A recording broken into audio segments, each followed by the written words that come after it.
Capstone Interview Presentation Part E by Andrew Beecraft. Why I chose this manager. I chose to interview Scott Beecraft for this Capstone interview assignment. Scott Beecraft works for Ferguson Enterprises, and his job title is Director of Business Process. I chose to interview Scott for this assignment because of the experience that I know he has in the business world as a manager.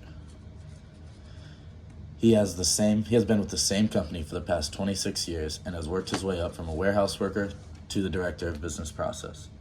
He has worked multiple positions in the company and has learned new skills in all of them to help him succeed with what he does now. I can learn a lot from him and need to take in as much information as possible.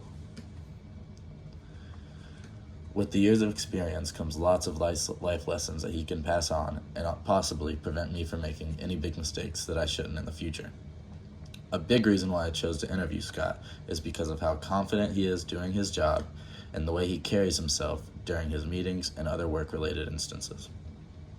He will always be there for me and will be willing to help me whenever I have an issue or question that I need answered. What impressed me the most? What impressed me the most about him are his leadership skills.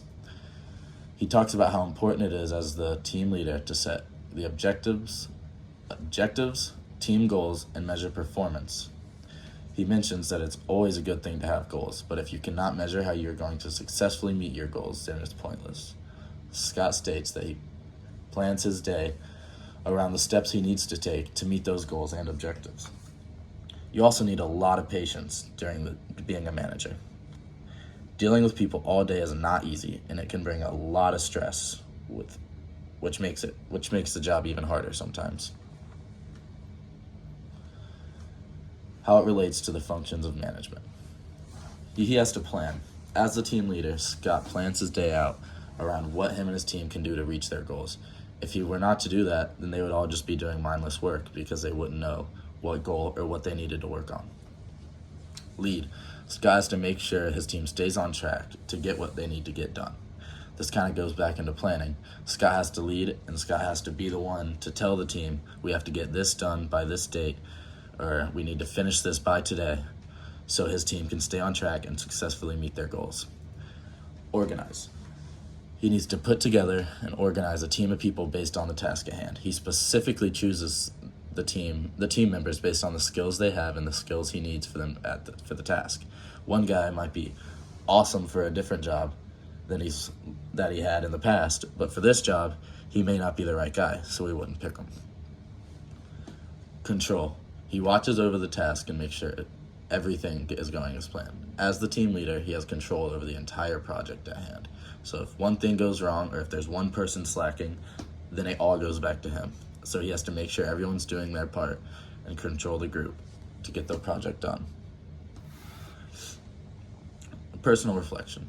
Based on my SWOT analysis, I want to focus on turning my weaknesses into strengths. I feel that I can do that. I feel that if I can do that, it will help me succeed in more than just the field I want to work in, but in life as well.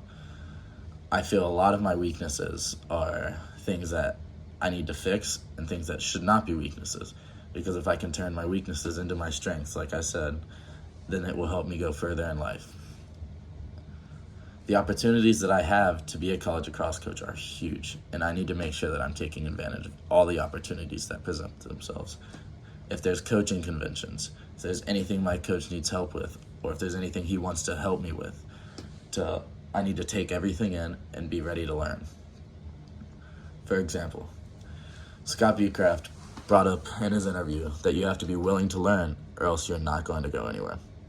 Be somebody that a coach, manager, or leader can tell you are willing to learn and go into all those opportunities with an open mind. If they can tell you don't want to learn and they could tell you don't care about the task at hand or about what you're doing, then they don't care to help you and they're not going to care what happens to you.